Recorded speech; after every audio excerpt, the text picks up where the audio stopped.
പക്ഷേ ഈ ക്ഷേത്രങ്ങളും വിശ്വാസങ്ങളുമായി ബന്ധപ്പെട്ട് നിരവധി തട്ടിപ്പുകൾ നമ്മുടെ ശ്രദ്ധയിലേക്ക് വന്നിട്ടുണ്ട്. ഇപ്പൊ കോഴിക്കോട് തന്നെ ഒരു ഉദ്യോഗസ്ഥൻ അവിടെ നിന്നുള്ളൊരു ആഭരണം കൊണ്ടുപോവുകയും പിന്നെ അദ്ദേഹം പിടിക്കപ്പെട്ടു എന്ന് മനസ്സിലായപ്പോൾ തിരികെ കൊണ്ടുവന്ന് വെക്കുകയും ചെയ്തു. പിന്നെ നമുക്കെല്ലാവർക്കും അറിയാവുന്നതാണ് ശബരിമലയിൽ സംഭവിച്ചുകൊണ്ടിരിക്കുന്നത്. ഇപ്പോൾ മാത്രമല്ല, നാളുകൾക്ക് മുമ്പ് പാത്ര കവർച്ച മുതൽ, ഇപ്പോൾ 1,82,00,000 രൂപയുടെ പാത്രങ്ങൾ മുതൽ, അരവണക്ക് കോൺട്രാക്ട് കൊടുക്കുന്നതിൽ മുതൽ നിരവധി തട്ടിപ്പുകൾ നടന്നുകൊണ്ടിരിക്കുകയാണ്. പക്ഷെ അപ്പോഴൊക്കെ നമ്മൾ വിചാരിച്ചിരുന്നൊരു സ്ഥലമെന്ന് പറയുന്നത് വലിയ കുഴപ്പമൊന്നും ഇല്ലാതെ പോയിക്കൊണ്ടിരുന്നത്, എന്നാൽ കോടികളുടെ സ്വത്തുള്ള ഒരു സ്ഥലമാണ് ശ്രീ പത്മനാഭസ്വാമി ക്ഷേത്രം തിരുവനന്തപുരത്ത്. അപ്പോൾ പ്രത്യേകിച്ചും അതിൻ്റെ ആളുകളൊക്കെ തന്നെ, അതിൻ്റെ നടത്തിപ്പുകാരായിട്ടുള്ള രാജകുടുംബാംഗങ്ങളൊക്കെ തന്നെ അതൊന്നും എടുത്തു മാറ്റുകയോ അവർ സ്വന്തം കൈക്കലാക്കുകയും ചെയ്തിരുന്നില്ല. പക്ഷെ ഇപ്പോൾ ഏറ്റവും ഒടുവിൽ വന്നേക്കുന്ന റിപ്പോർട്ട് മാഷ് ശ്രദ്ധിച്ചിട്ടുണ്ടാവും. കാരണം അതിൽ നിന്ന് പോലും ചില കളവുകൾ നടന്നിരിക്കുന്നു, ചില സെക്യൂരിറ്റി വീഴ്ചകൾ ഉണ്ടായിരിക്കുന്നു എന്ന് പറഞ്ഞിട്ട് DGPക്ക് റിപ്പോർട്ട് കൊടുത്തിട്ടുണ്ട് അതിൻ്റെ പോലീസ് തന്നെ. അതിൽ ഏറ്റവും ഗുരുതരമായിട്ടുള്ള കാര്യമെന്ന് പറയുന്നത് ചില അവിടുത്തെ കുടുംബാംഗങ്ങളുമായി ബന്ധപ്പെട്ട് അവരുമായി വളരെ അടുത്ത് നിൽക്കുന്ന വ്യക്തികളാണ് ഇത്തരത്തിലുള്ള സെക്യൂരിറ്റി പിഴവുകൾ ഉണ്ടാക്കിയത് എന്നുള്ളതാണ് പറയുന്നത്. പക്ഷെ എന്താണ് അതിനെക്കുറിച്ച്? അല്ല, ഞാനിതിനെ കാണുന്നതേ, ഈ വിശ്വാസം, ക്ഷേത്രം എന്നൊക്കെ പറയുന്നത് പരിപാവനമായിട്ട് കണക്കാക്കപ്പെടുന്ന കുറച്ച് ആളുകൾ സമൂഹത്തിലുണ്ടെങ്കിലും പൊതുവെ ഇതൊക്കെ ഇൻസ്റ്റിറ്റ്യൂഷണലൈസ് ചെയ്യപ്പെടുന്നു. സ്ഥാപനവൽക്കരിക്കപ്പെടുമ്പോൾ അവിടെ വിശ്വാസമോ ഭക്തിയോ ഒന്നുമില്ല. വിശ്വാസവും ഭക്തിയും ആളുകൾ ബോധപൂർവം കച്ചവടത്തിനും കളവിനും കൊള്ളക്കും വേണ്ടി ഉപയോഗിക്കുന്നു എന്നുള്ളതാണ്. ശബരിമല കൊള്ള അത് തന്നെയാണല്ലോ വ്യക്തമാക്കുന്നത്. ശരിക്കും അതിന് ഒപ്പമാണ് ഇപ്പോൾ നമ്മൾ ശ്രീ പത്മനാഭ ക്ഷേത്രത്തിലെ കളവ് ചർച്ചയായിട്ട് വരുന്നത്. കാരണം എന്ന് വെച്ചാൽ അത് ദേവസ്വം അങ്ങനെയുള്ള സംവിധാനങ്ങളൊന്നും അതിനകത്തില്ല. പകരം എന്താണെന്ന് വെച്ച് കഴിഞ്ഞിട്ടുണ്ടെങ്കിൽ ഈ രാജകുടുംബാംഗങ്ങളുടെ ഒരു നിരീക്ഷണത്തിലും അവരുടെ സെക്യൂരിറ്റിയിലുമൊക്കെയാണ് പ്രധാനമായിട്ട് കാര്യങ്ങൾ നടക്കുന്നത്. അതുതന്നെ ആ കളവിനുള്ള ഉപാധിയാക്കി മാറ്റുകയാണ് ചെയ്യുന്നത്.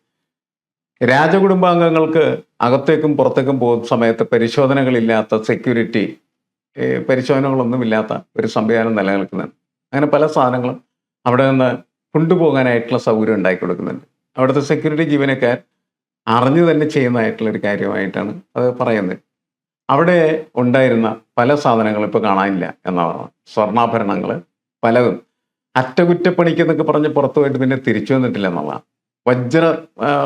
ഒരു വജ്രം കൊണ്ട് നിർമ്മിച്ചിരിക്കുന്ന ഒരു ആഭരണം അതവിടെ നിന്ന് എടുത്തുണ്ട്, വൈരം എന്ന് പറയുന്നത്, അത് പോയിട്ട് തിരിച്ചു വന്നിട്ടില്ല ഇതുവരെ.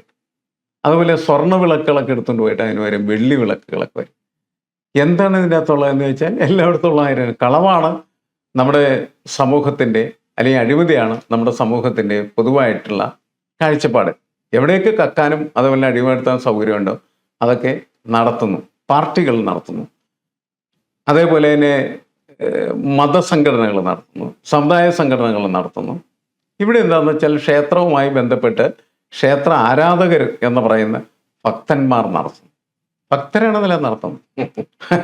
അപ്പോൾ ദൈവവിശ്വാസത്തിൽ ഇങ്ങനെ അടിയുറച്ച് വിശ്വസിക്കുന്നതായിട്ടുള്ള ആളുകൾ ദൈവത്തെ തന്നെ മോഷ്ടിക്കുന്ന അത്ഭുതകരമായിട്ടുള്ള സംഘർഷാവസ്ഥയോ അതേപോലെ തന്നെ ആക്ഷേപാസ്യത്തിന് സമാനമായിട്ടുള്ള സംഭവങ്ങൾ നടന്നുകൊണ്ടിരിക്കുകയാണ് ചെയ്യുന്നത്. ഭക്തര് തന്നെ ദൈവത്തെ അടിച്ചുകൊണ്ട് പോയി കഴിഞ്ഞാൽ പിന്നെ നമുക്കൊന്നും പറയാം. അല്ല, ഇത് ഭാഷ പറഞ്ഞ ഒരു പോയിന്റാണ് എനിക്ക് ഏറ്റവും ഇഷ്ടപ്പെട്ടത്. കാരണം ഇത് യഥാർത്ഥ ഭക്തരാണോ ഇവരെന്നുള്ളതാണ് പ്രശ്നം. ഇപ്പൊ ഇതിൽ തന്നെ ഈ കൊട്ടാരത്തിലുള്ള ആദിത്യവർമ്മ ഇതുപോലെയുള്ള ആളുകൾ, അവരുമായി ബന്ധപ്പെട്ട ആളുകളാണ് ഈ മോഷണം നടത്താൻ കൂട്ടുനിന്നത് എന്നൊക്കെയുള്ള സംശയം ഇപ്പോൾ ബലപ്പെട്ടു വരുന്നുണ്ട്. അതുപോലെ തന്നെ നമുക്കറിയാം തിരുവിതാംകൂർ ദേവസ്വം ബോർഡ്, അതുപോലെ തന്നെ ബാക്കിയുള്ള സ്ഥലങ്ങൾ, ഇവിടെ എല്ലാം തന്നെ 4 വരെയുള്ള ചന്ദനക്കുറിയൊക്കെ ഇട്ട് പോയി ആളുകൾ കൃത്യമായിട്ട് അവിടെ നിന്ന് മോഷണം നടത്തുകൊണ്ടിരിക്കുകയാണ് സത്യത്തിൽ. അപ്പം എനിക്ക് പലപ്പോഴും തോന്നിയിട്ടുള്ള ഒരു കാര്യമാണ്, ഈ രവിചന്ദ്രനേക്കാളും ഒക്കെ ഏറ്റവും വലിയ നിരീശ്വരവാദികൾ, സനൽ ഇടപുറകരെക്കാളും പഴയ ഇടപുറകരെക്കാളും ഒക്കെ തന്നെ വലിയ നിരീശ്വരവാദികൾ എനിക്ക് പലപ്പോഴും തോന്നിയിട്ടുള്ളത് ഈ മതസംഘടനകളുടെയും പല ഇതുപോലെയുള്ള പ്രസ്ഥാനങ്ങളുടെയും തലപ്പത്തിരിക്കുന്നവരാണിതാണ്. കാരണം ഭാഷ അറിയേണ്ടത് ഇപ്പം ശബരിമല തന്നെ, ശബരിമലയിലെ മേൽശാന്തി അടക്കം അല്ലെങ്കിൽ അതുപോലെ തന്ത്രി അടക്കമുള്ള ആളുകൾക്കൊന്നും ഭക്തി ഉണ്ടെങ്കിൽ അവരുറപ്പായിട്ടും എന്ത് ജീവൻ പോയാലും ഇത്തരത്തിലുള്ള കളവിനെയൊക്കെ എതിർക്കേണ്ടതാണ്. പക്ഷെ അവരാരും തന്നെ ഇത്തരം കളവിനെ എതിർക്കുന്നില്ലെന്ന് മാത്രമല്ല, പലപ്പോഴും കളവിന് കൂട്ടുന്നുണ്ട്. ഇത് ക്ഷേത്രങ്ങളുടെ കാര്യത്തിൽ. ഇനി പലപ്പോഴും ഭാഷ ഇപ്പോൾ അറിയാലോ, ഇപ്പോൾ യഥാർത്ഥത്തിൽ 8.5 ലക്ഷം പ്രോപ്പർട്ടികളുണ്ട് വഖഫ് ബോർഡിൽ. ഭയങ്കര വിശ്വാസികളായിട്ടുള്ള ആളുകളാണ് വഖഫ് ബോർഡിലേക്ക് കയറുന്നത് എന്നാണ് നമ്മൾ കേട്ടിട്ടുള്ളത്. പക്ഷെ പ്രധാനപ്പെട്ട വിഷയം എന്താണെന്ന് വെച്ചാൽ അത് പ്രോപ്പർലി വാടക കൊടുത്താൽ പോലും 15,000-16,000 കോടി കിട്ടണം. പക്ഷെ ഇപ്പം കിട്ടിക്കൊണ്ടിരിക്കണം 150 കോടിയാണെന്ന് മാത്രമല്ല പല വസ്തുക്കളും ഇവരുടെ ബന്ധുക്കൾക്കും സുഹൃത്തുക്കൾക്കും അതുപോലെയുള്ള ആളുകൾക്കും അന്യാധീനപ്പെട്ടുകൊണ്ടിരിക്കുകയാണ്. സത്യം പറഞ്ഞാൽ എനിക്ക് തോന്നിയിട്ടുള്ളത് ദൈവമില്ല എന്നുള്ള ഉറച്ച വിശ്വാസമുള്ളവർ ഇവരാണെന്നാണ്. കാരണം അല്ലെങ്കിൽ ഒരു ചെറിയ ശതമാനമെങ്കിലും പേടിയുണ്ടെങ്കിൽ നമ്മൾ ദൈവത്താൽ ശിക്ഷിക്കപ്പെടും, ദൈവം അറിയാതെ ഒന്നും ചെയ്യാൻ പറ്റില്ല എന്നുണ്ടെങ്കിൽ ഭാഷ ഒരിക്കലും ഇത് എന്ത് ചെയ്യില്ലല്ലോ, ചെയ്യില്ല. അതിന്റെ പ്രശ്നം എന്താണെന്ന് വെച്ചാല് ഈ ക്ഷേത്രം, പള്ളി മുതലായ എല്ലാ സ്ഥലത്തും ശ്രദ്ധിച്ചല്ലേ, പള്ളി കമ്മിറ്റികളൊക്കെ എന്ന് പറഞ്ഞിട്ടുണ്ടെങ്കിൽ ഇതുപോലെ അഴിമതിക്കാരാണ്, ക്ഷേത്ര കമ്മിറ്റികൾ അഴിമതിക്കാരുടെ. എന്നിട്ട് എന്ത് ചെയ്യുന്നു വെച്ച് കഴിഞ്ഞിട്ടുണ്ടെങ്കിൽ കുറെ ആളുകൾ ക്ഷേത്രത്തിന്റെ പേരിൽ ഈ സമൂഹത്തിന്റെ മുന്നിൽ വലിയ പ്രശ്നങ്ങൾ ഉണ്ടാക്കാനായിട്ട് വരും. ക്ഷേത്ര സംരക്ഷണ സമിതി എന്ന് പറയാം. അപ്പൊ ഈ ക്ഷേത്ര സംരക്ഷണ സമിതി എന്ന് പറയുന്ന മുഴുവൻ വിശ്വാസികളാണ്. അവർ മുന്നോട്ട് വെക്കുന്നത് എന്താണെന്ന് വെച്ചാല് കേരളം കമ്മ്യൂണിസ്റ്റുകാർ ഭരിക്കുന്ന സമയത്ത് നിരീശ്വരവാദികളാണ്, അവരാണ് ഈ സാധനമൊക്കെ അടിച്ച് കൊണ്ടുപോകണത്. അതല്ല യഥാർത്ഥം സംഭവിക്കുന്നത്. കാരണം ദൈവത്തിനടുത്തേക്കും അതേപോലെ ക്ഷേത്രത്തിനകത്തേക്കും പള്ളികൾക്കകത്തേക്കും ഒക്കെ വെക്കാറും തന്നെ കയറിക്കൂടുന്നതിൽ ഭൂരിഭാഗം ആളുകൾ എന്ന് പറഞ്ഞാൽ ഭക്തരാണ്, നിരീശ്വരവാദികളല്ല. ഭക്തരായി നടിക്കുന്നവരെങ്കിലും അതെ, അവർ ഭക്തരല്ല, യഥാർത്ഥത്തിൽ ഭക്തരായി നടിക്കുന്നവരാണ്. കാരണം ശബരിമല കൊള്ള നമ്മൾ പരിശോധിച്ച സമയത്ത് ഭക്തന്മാരെന്ന് വിശേഷിപ്പിക്കപ്പെട്ടിരുന്ന ആളുകളാണ് മുഴുവൻ നടത്തിയിട്ടുള്ളത്. അപ്പോൾ ഭക്തരാണെന്നുള്ളത് അവരുടെ അഭിനയം മാത്രമാണ്, അവർ യഥാർത്ഥത്തിൽ ഭക്തരൊന്നുമല്ല. നമ്മൾ നാട്ടിലൊക്കെ നടക്കുന്ന സാധാരണക്കാരായിട്ടുള്ള മനുഷ്യർ തന്നെയാണ് അവർ. ഇവരെക്കാളൊക്കെ വളരെ ഭക്തി വിക്കാറും വളരെ ദരിദ്രരും പാവപ്പെട്ടവരായിട്ടുള്ള മനുഷ്യർക്കുണ്ടെന്നുള്ളത് ശരിയാണ്. പക്ഷെ ഇവരെന്താ ചെയ്യുന്ന വെച്ച് കഴിഞ്ഞിടയിൽ കിട്ടിയിരിക്കുന്ന അവസരം നല്ല രീതിയിൽ മുതലെടുക്കുകയും ദൈവത്തിൻ്റെ മുതലിൽ അവർ മോഷ്ടിച്ചുകൊണ്ട് പോവുകയാണ് ചെയ്യുന്നത്. സ്വകാര്യമായിട്ട് ഇനി ദൈവമായിട്ട് അവരെന്തെങ്കിലും സംഭാഷണം നടത്തണമെന്നുള്ളത് നമുക്കറിയില്ല എന്ന് മാത്രമേ ഉള്ളൂ. പക്ഷെ എന്തായാലും ഇവിടെ നടക്കുന്ന ക്ഷേത്രമോഷണങ്ങളിലും പള്ളി മോഷണങ്ങളിലും ബഹുഭൂരിപക്ഷ ആളുകളും ഭക്തന്മാരെന്ന് പറഞ്ഞു വരുന്ന വേഷപ്രച്ഛന്നരായിട്ടുള്ള ആളുകളാണ്. അതാണ് ഇവിടെ നമ്മൾ എനിക്ക് പലപ്പോഴും തോന്നിയിട്ടുള്ള ഒരു കാര്യം. ഇപ്പൊ യഥാർത്ഥത്തില് നമ്മുടെ CPM ഒക്കെ ഭരണത്തിലേക്ക് വരുമ്പോൾ എപ്പോഴും വലിയൊരു പ്രശ്നമാണ്. കാരണം ആരെയാണ് ദേവസ്വം ബോർഡ് പ്രസിഡന്റ് ആക്കുക എന്നൊക്കെ ഉള്ളത്. പക്ഷെ അങ്ങനെ ദേവസ്വം ബോർഡ് പ്രസിഡന്റ് ആക്കിയതിൽ ഈവൻ ഭക്തർക്ക് പോലും വളരെ അനുകൂലമായിട്ടുള്ള ഒരാളായിരുന്നു പത്മകുമാർ. മാഷ് ഓർക്കണ്ടോ? ഈവൻ രാഹുൽ ഈശ്വർ അടക്കമുള്ള ആളുകളൊക്കെ വന്ന് പത്മകുമാർ ആകുമ്പോൾ അദ്ദേഹം ഹരിവരാസൻ എഴുതിയിട്ടുള്ളതാണ് അദ്ദേഹത്തിന്റെ മുത്തശ്ശി, അപ്പൊ അതുപോലെ തന്നെ ദൈവീകമായ വിശ്വാസമുള്ള ഒരാളാണ്, അതുകൊണ്ട് അവിടെ ഇരുന്നാൽ കുഴപ്പമുണ്ടാവില്ല എന്നാണ് പറഞ്ഞത്.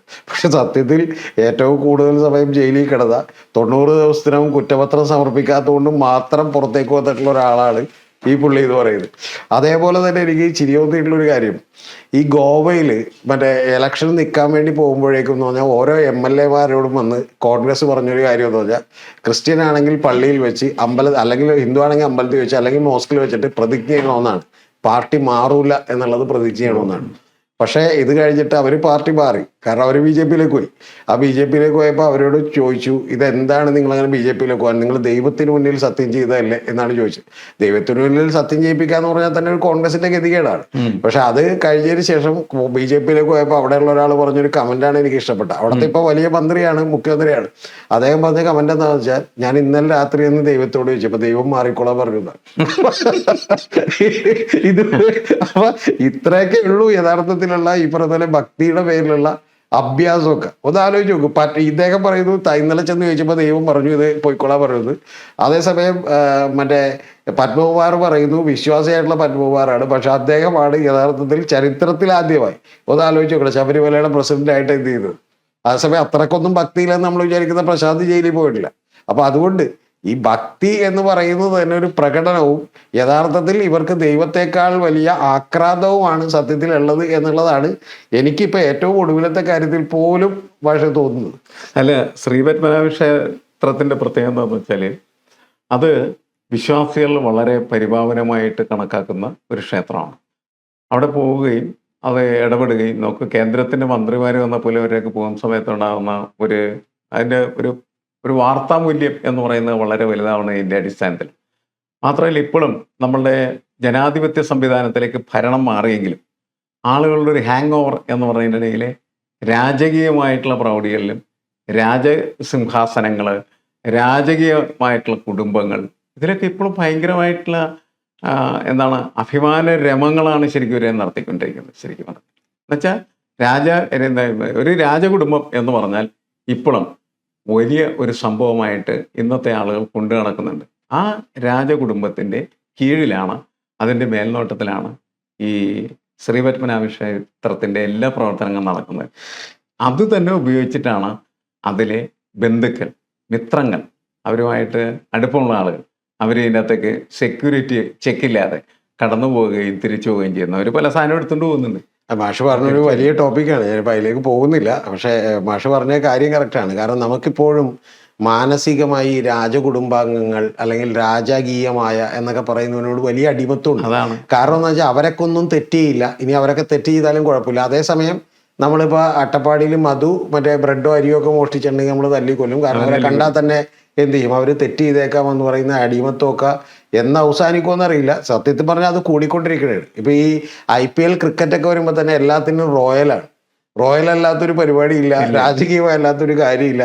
ഈവൻ ഇത്രയും വലിയ ഡെവലപ്ഡ് ആയിട്ടുള്ള ജനകീയ സമൂഹങ്ങളിൽ ബ്രിട്ടനിലൊക്കെ പോലും ഈ പറഞ്ഞ രാജ്ഞിയുണ്ട്, എലിസബത്ത് രാജ്ഞിയുണ്ട്, രാജകുടുംബാംഗങ്ങളുണ്ട്.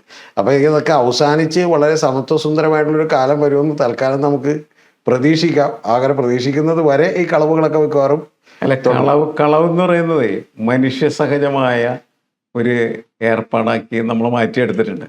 മനുഷ്യനാണോ കക്കും എന്നുള്ളതാക്കി ഇപ്പോൾ മാറ്റി. അതുകൊണ്ട് ഈ ആളുകളെ എല്ലായിടത്തും നമ്മൾ കണ്ടുകൊണ്ടിരിക്കുന്നതാണ്. രാഷ്ട്രീയത്തിൽ കളവാണ് പ്രധാനപ്പെട്ട ജോലി. എന്തിനാണ് കാരണം കക്കാൻ, അല്ലാണ്ട് എന്തിനാണ്? അങ്ങനെ ആക്കി തീർത്തത് നമ്മുടെ ഇന്നത്തെ ഈ കാലത്തെ മൂല്യബോധമാണെന്നാണ് ഞാൻ പറയുന്നത്. ഇപ്പോൾ ഗാന്ധിജിയൊക്കെ രാഷ്ട്രീയ പ്രവർത്തനം നടത്തിയിരുന്ന കാലത്ത് അങ്ങനെ ചിന്തിക്കാൻ മനുഷ്യർ കഴിയുമായിരുന്നില്ല. കോൺഗ്രസിൻ്റെ നേതാക്കന്മാരൊക്കെ നമ്മൾ പരിശോധിച്ചാൽ അവരൊക്കെ ഖദറിന്റെ പരിശുദ്ധി ഹൃദയത്തിലും സൂക്ഷിച്ചിരുന്നവർ. ഇപ്പൊ നമുക്ക് അങ്ങനെയുള്ള ആളുകളെ ഇപ്പൊ ഒരു പാർട്ടിയിലും കാണാൻ പറ്റില്ല. ഇപ്പൊ കക്കുന്നവൻ കുറച്ചുകൂടി മിടുക്കനാണെന്നുള്ള ലെവലിലേക്ക് പോലും ജനവും എത്തിച്ചേരും. ജനം അങ്ങനെയാണ്. ഒരു അഴിമതി നടത്താത്ത ഒരുത്തന് പറഞ്ഞു മണ്ടൻ, കാശിന് കൊള്ളാത്തവൻ എന്ന് വിളിച്ചു പറയുന്ന ഒരു സമൂഹമാണ് നമ്മുടെ. അതുകൊണ്ട് ശ്രീ പത്മനാഭ ക്ഷേത്രത്തിലും ഇതൊക്കെ നടക്കും. അത് നടക്കാതിരിക്കണമെങ്കിൽ ജാഗ്രതയോടുകൂടിയ ഇടപെടൽ പോലീസിന്റെ ഭാഗത്ത് നിന്ന് അതിൻ്റെ അകത്തുണ്ടാവണം. അതിനാണ് ഈ പോലീസിന് കത്ത് നൽകിയിരിക്കുന്നത്, അല്ലെങ്കിൽ പോലീസിന്റെ ഒരു റിപ്പോർട്ട് യഥാർത്ഥത്തിൽ ഉന്നത പോലീസ് മേധാവിക്ക് നൽകിയിരിക്കുന്നത് എന്നാണ് ഞാൻ മനസ്സിലാക്കുന്നത്.